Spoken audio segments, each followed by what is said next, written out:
Mis hermanos, los invitamos a que en este momento podamos interceder por nuestro predicador. Así que todos vamos a hacer una oración en el nombre del Padre, del Hijo y del Espíritu Santo. Amén. Mi amado Dios, hola, aquí está tu hijo Pedro una vez más atendiendo tu llamado. Yo te pido, papá, que seas tú quien mande esas palabras a su corazón, a su mente, que sea tu Espíritu Santo hablando mediante su voz, mi Dios. Te pido también que lo hagas libre para llevar tu palabra. A ti, amado papá, también te pido por esta audiencia que en estos momentos va a escuchar esta palabra tuya, para que seas tú ese sembrador quien deposite la semilla y la haga crecer en tierra fértil. Y en tu nombre hemos orado, mi Dios. Amén. En nombre del Padre, del Hijo y del Espíritu Santo. Gracias. Hola, amada comunidad. Qué interesante que pues, las circunstancias que estamos viviendo nos hagan llevarles estas prédicas y estas charlas de un solo a toda la comunidad, ¿verdad? A través de tantos años de predicar, que he visitado casi todos los grupos, pues tengo que esperarme hasta un año o dos para llegar a un grupo. Así es que ahora, gracias a la tecnología y al Señor, pues aquí estamos sirviéndole en este ministerio de prédica. Pues me pidieron que les llevara esta charla porque es importante que reflexionemos los tiempos modernos que estamos viviendo, ¿verdad? Nosotros los cristianos tenemos una alternativa, no tenemos varias alternativas cómo reaccionar ante esta situación del COVID-19 o el coronavirus. Primera vez en más de 100 años que se da una circunstancia tan grave como esta en la humanidad, porque es toda la humanidad. Y yo sentí que la charla que les tengo que dar, que la he dado en bastantes grupos, pero que creo que comunitariamente nos va a caer bien, porque estoy bien inspirado por el Señor, es la que se llama preocuparse no es pecado, pero cuidado. Preocuparse no es pecado, pero cuidado. Vamos a abrir nuestras Biblias, ¿verdad? En el Evangelio de San Lucas, capítulo 21, versículo 34. Y dice el Señor: tengan cuidado de no dejarse aturdir por los excesos, la embriaguez y las preocupaciones de la vida, para que ese día no caiga de improviso sobre ustedes como una trampa, porque sobrevendrá a todos los hombres en toda la tierra. Palabra de Dios. Aquí habla acerca de la venida del Señor, ¿verdad? Entonces, para que no nos agarre el Señor haciendo cosas que no son importantes, sino que en este caso, por ejemplo, que habla de la preocupación, no hay que preocuparse. Pero voy a usar otra lectura que está en Mateo 13:22, no la busquen, yo se las leo. Dice: el que fue sembrado entre abrojos, es el que oye la palabra, pero las preocupaciones del mundo y la seducción de las riquezas ahogan la palabra y queda sin fruto. Palabra de Dios. La preocupación es ocupar predominantemente el pensamiento y el tiempo en una sola cosa. Es una especie de ansiedad, ofuscación y una obsesión. Esa es la preocupación. Podemos desglosar preocupación en pre, que quiere decir antes de, y ocuparse de. Es decir, ocuparse antes de, preocuparse, preocuparse. Antes de que pase algo, yo ya me estoy ocupando. Dicen las estadísticas que casi el 90 y pico % de las ocasiones en que nos preocupamos de que algo nos va a pasar, no pasa. Y entonces nos desgastamos y nos preocupamos y nos afanamos y nos obsesionamos con las cosas en la vida. Claro, el coronavirus, que es la peste moderna, ¿verdad? Que afecta a toda la humanidad, por supuesto, es una buena excusa para dejarnos llevar por los instintos y las emociones y en el lenguaje espiritual por la carne, ¿verdad? Entonces, como decimos en la comunidad, Por años lo hemos dicho, mi hermano, no se preocupe, ocúpese, ¿verdad? Por eso la preocupación en sí no es pecado. ¿Qué hace en mí la preocupación? Es lo pecaminoso. Y ese es el tema principal. Hay 3 respuestas normales cuando las cosas se salen de nuestro control, como lo que estamos viviendo ahorita. Una es que es natural y normal vivir momentos de duda. Cuando todo se sale del control, cuando está fuera de tu alcance, aquí en este caso no importa la condición social, económica, ni la situación intelectual, ni mi posición de nada, ¿verdad? Ni en las instituciones religiosas. Aquí todos estamos expuestos a una situación de peligro y de daño. Entonces se sale de nuestro control. ¿Qué más ejemplo que este que estamos viviendo? Y entonces la preocupación viene y te puede sembrar duda. Eso no hay ningún problema, hasta cierto punto. ¿Qué otra cosa sucede cuando nos preocupamos demasiado? Es natural que pase por nuestra mente, por ejemplo, reclamarle a Dios y hacerle preguntas como, ¿a dónde estás, Dios? ¿Por qué no me ayudas? Bueno, y si tú eres amor, ¿por qué me siento tan solo en esta prueba? ¿Por qué no siento tu consuelo ni tu presencia? Por ejemplo, Job, si ustedes se recuerdan el libro de Job, en el Salmo 88 habla, pero yo, Yahvé, solicito tu socorro como con el alba va a tu encuentro mi oración. ¿Por qué, Yahvé, me rechazas y ocultas tu rostro lejos de mí? Una sensación que da de abandono. Eso, hasta cierto punto, a todos nos ha pasado, ¿entiendes? A todos nos ha pasado. Otro aspecto importante que causa la preocupación en nosotros es tener expectativas de Dios irreal o irreales, ¿verdad? Esperamos de Dios cosas que realmente no nos ha prometido ni nos ha dicho que va a suceder, ¿verdad? En este caso, pues, yo he estado estudiando y leyendo y he estado muy atento a todo lo que sale del Vaticano y de fuentes fidedignas católicas, y en ningún caso he visto yo que se prometa que no nos va a azotar el coronavirus, por ejemplo. Quizás en otras sectas o religiones, quizás eso es lo que predican, pero en nuestra iglesia no se predica eso, porque eso no está en la Biblia, ni en la doctrina, ni en el catecismo, ¿verdad? Fíjate lo que dice Dios en el Salmo 9, dice, refiriéndose a nosotros, dice él mismo, dice Dios, me llamará y le responderé, estaré a su lado en la desgracia, lo salvaré y lo honraré. Palabra de Dios. ¿Qué quiere decir esto? Uno, que aquí dice que va a haber desgracia en nuestra vida. Aquí no dice que no va a haber desgracia. Aquí Dios dice, en la desgracia yo te voy a salvar y te voy a honrar, pero vas a tener desgracia. Esa es la diferencia, ¿me entiendes? Pues en San Juan 16:33 dice, os he dicho estas cosas para que tengan paz en mí. En el mundo tendréis tribulación, pero ánimo, yo he vencido al mundo, dice el Señor Jesucristo, palabra de Dios. Entonces, ¿qué dice la Biblia? Que vamos a tener tribulación, pero la gente piensa, tiene expectativas irreales, erróneas de Dios, de que no va a haber tribulación, de que no van a tener problemas. Y eso no está en la Biblia. Entonces nosotros, los cristianos, los que creemos en Jesucristo el Señor y en la sana doctrina de la fe, sabemos que todo lo que pasa, aunque se vea negro y oscuro, la tormenta, ¿verdad? Es para nuestro bien. Es para nuestro bien. Porque Él dice que nos va a salvar y nos va a honrar si nosotros nos agarramos de Él en la tribulación. Y que tengamos ánimo, porque si Él ha vencido al mundo, nosotros vencemos al mundo con Él.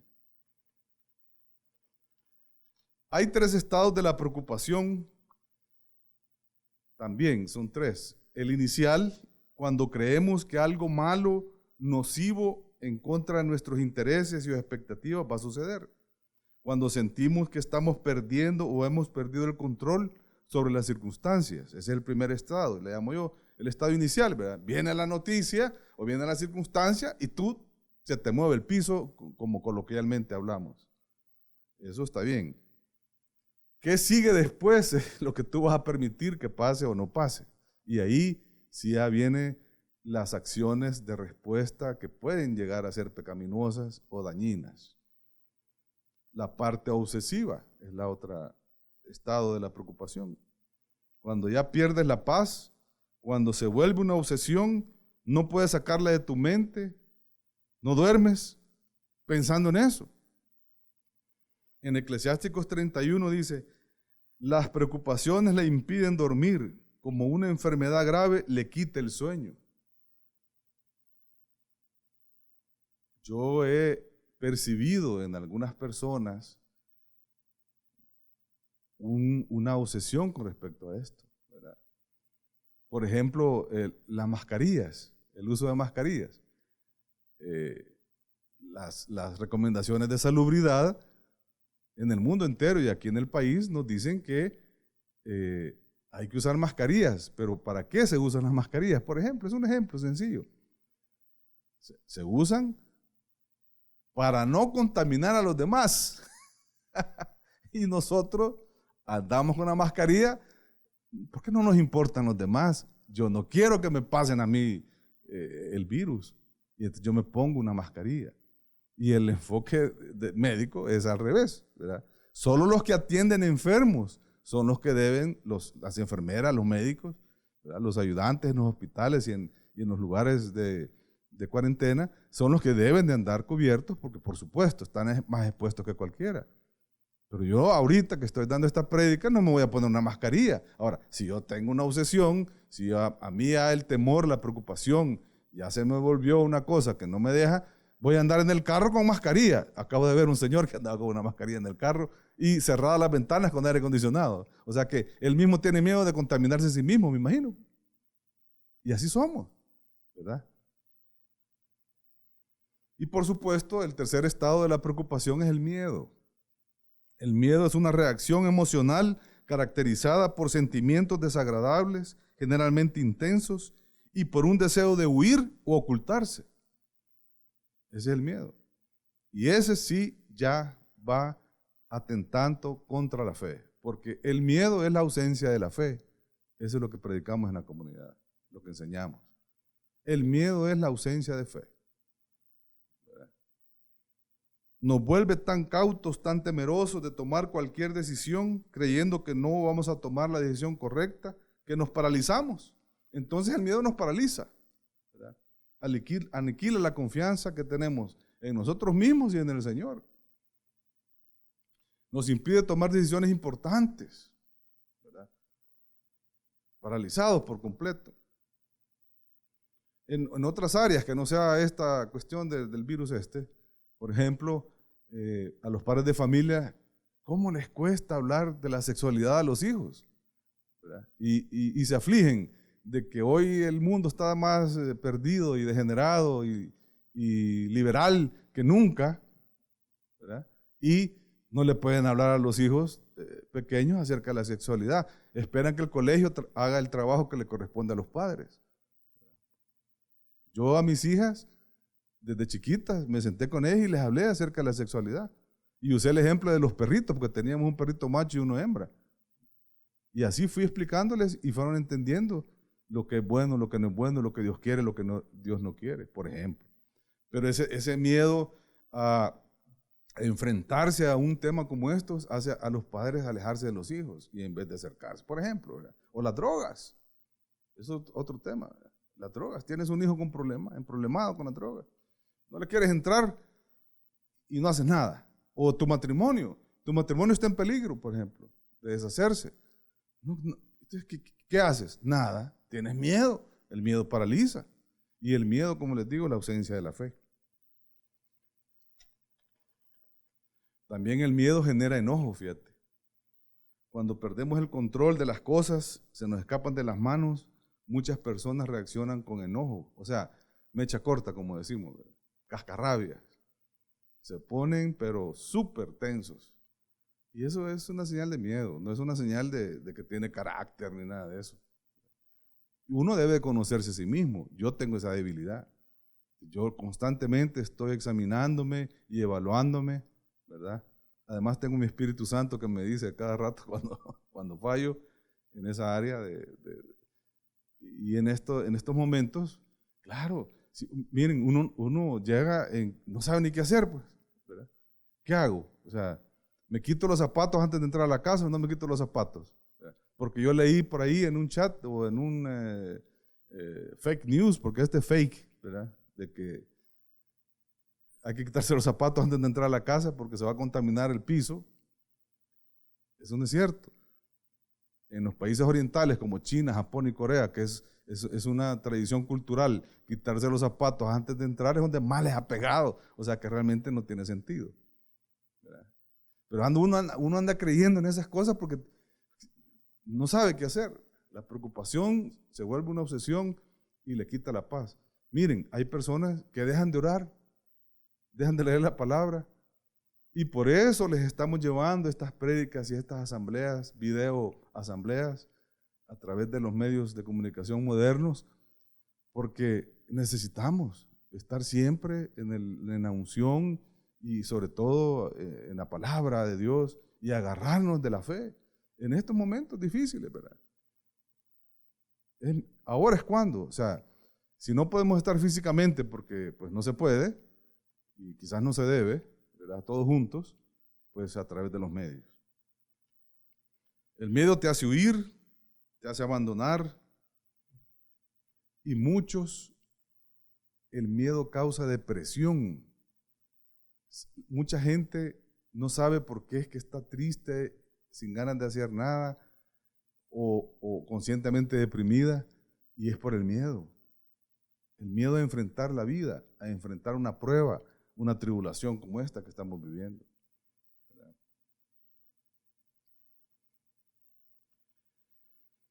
Sentir miedo no es pecado per se.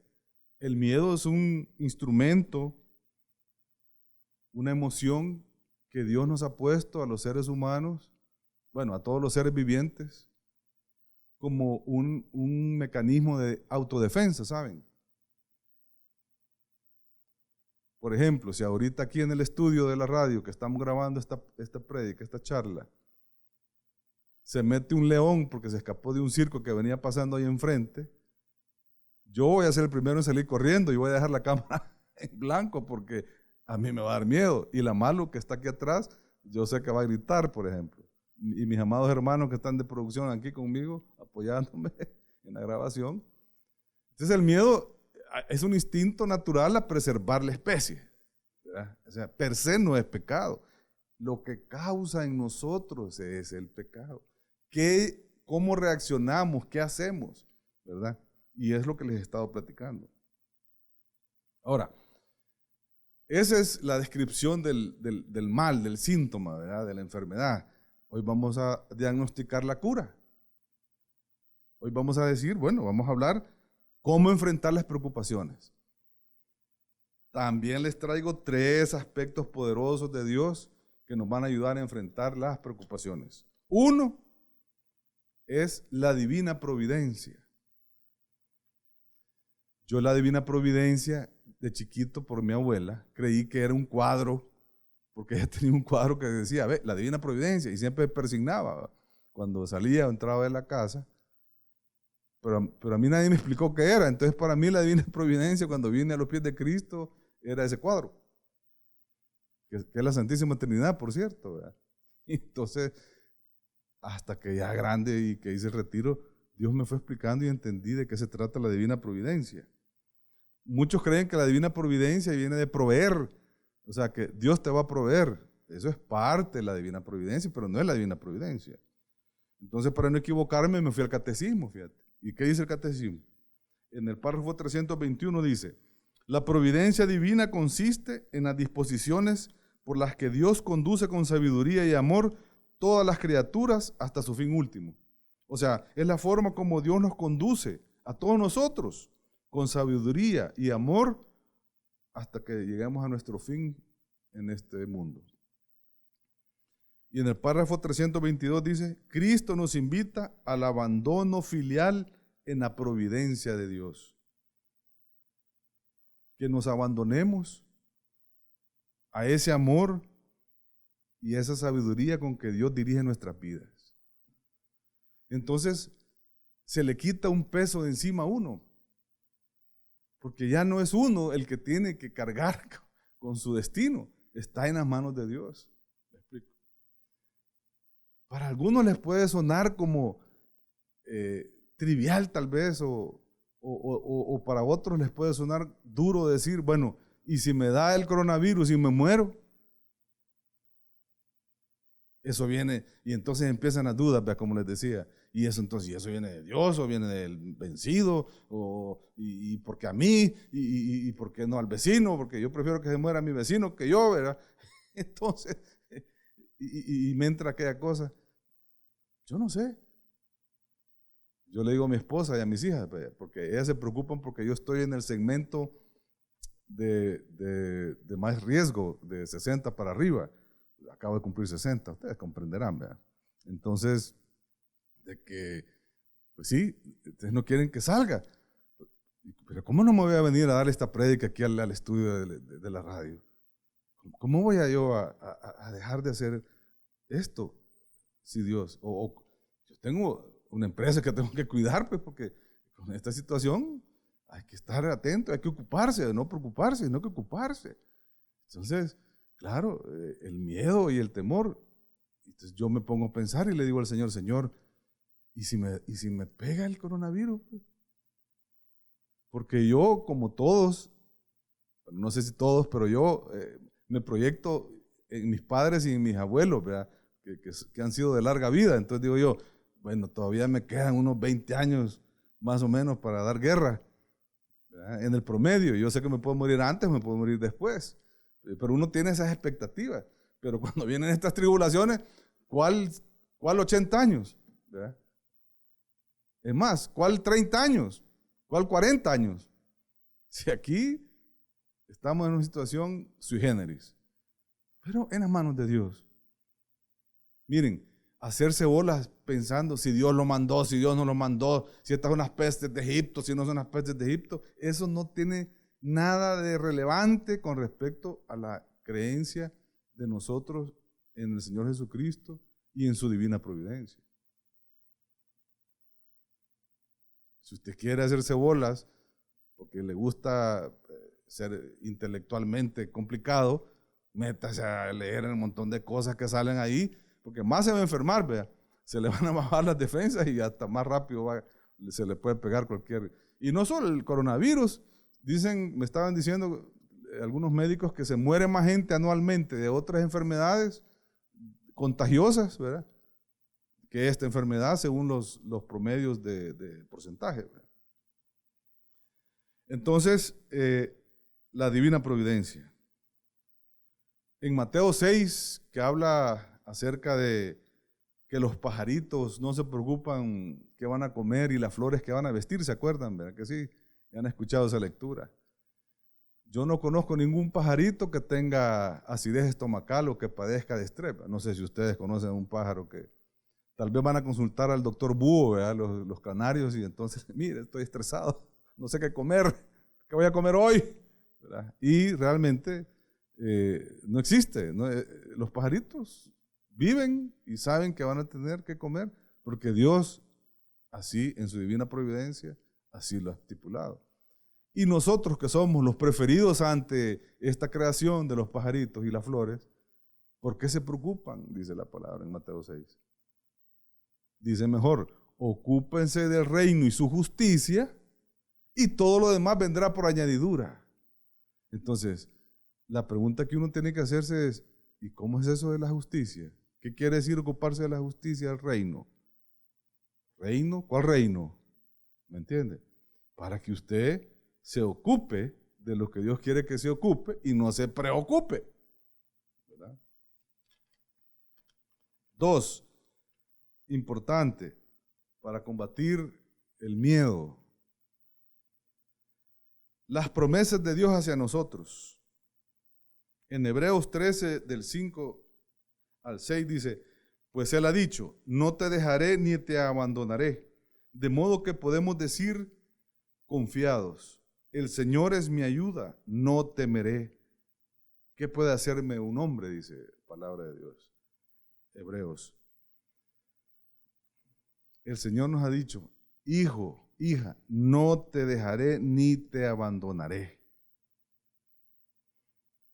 Y entonces uno responde, el Señor es mi ayuda, no temeré entonces. El Señor es mi ayuda, no temeré. Aunque me dé el coronavirus. Hace unos años me compré un libro que era una síntesis del resumen como de 50 santos de la iglesia, ¿verdad? Y en el 85% de los casos, estos hombres y mujeres santos murieron padeciendo una enfermedad. O sea, murieron en la cama enfermos. Y uno dice, bueno, ¿y cómo es esta cosa? Y entonces Dios,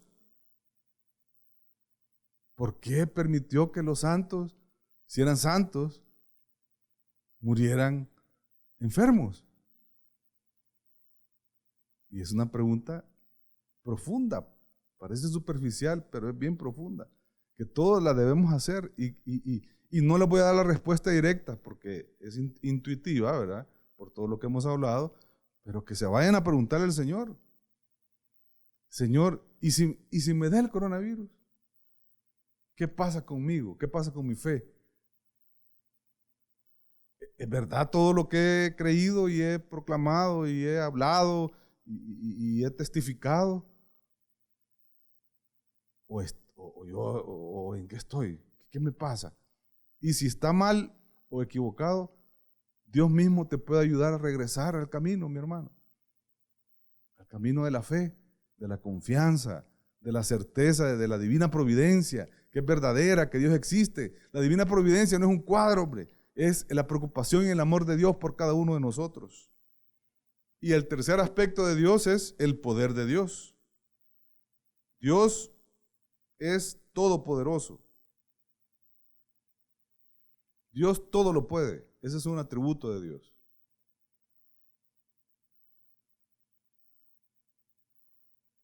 Y nosotros somos sus hijos amados. ¿Usted cree que es amado de Dios? Diga amén en su corazón y dígalo con la boca.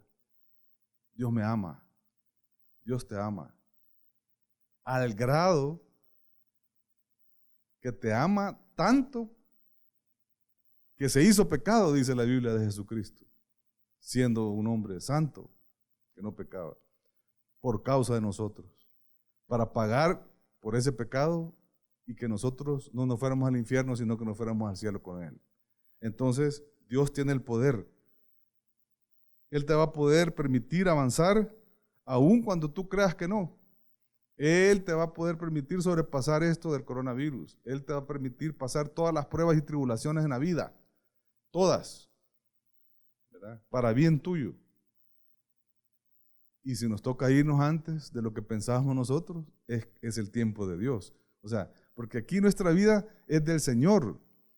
Nuestro pasado no lo podemos cambiar.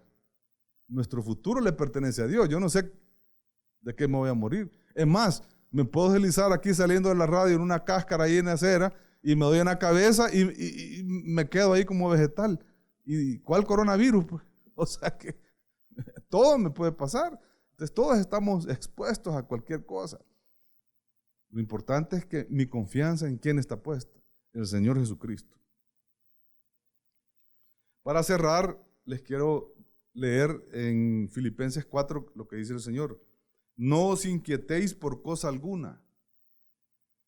Antes bien, en toda ocasión, presentad a Dios vuestras peticiones mediante la oración y la súplica, acompañadas de la acción de gracias y la paz de Dios, que supera toda inteligencia.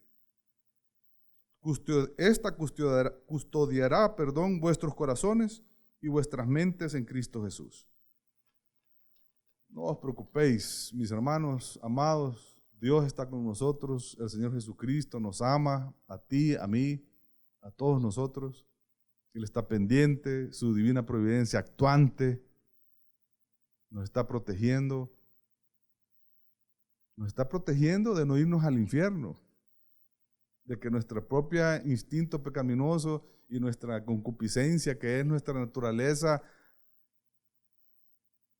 imperfecta, ¿verdad?, que nos lleva a pecar, no nos arrastre hacia las penumbres del infierno, sino que seamos salvos, confiemos en Él. De eso se trata. Y vivamos la vida confiando, contentos, seguros, haciendo lo que Él piensa de nosotros y lo que quiere de nosotros, preocupándonos por el prójimo y no solo por nosotros mismos, ¿verdad?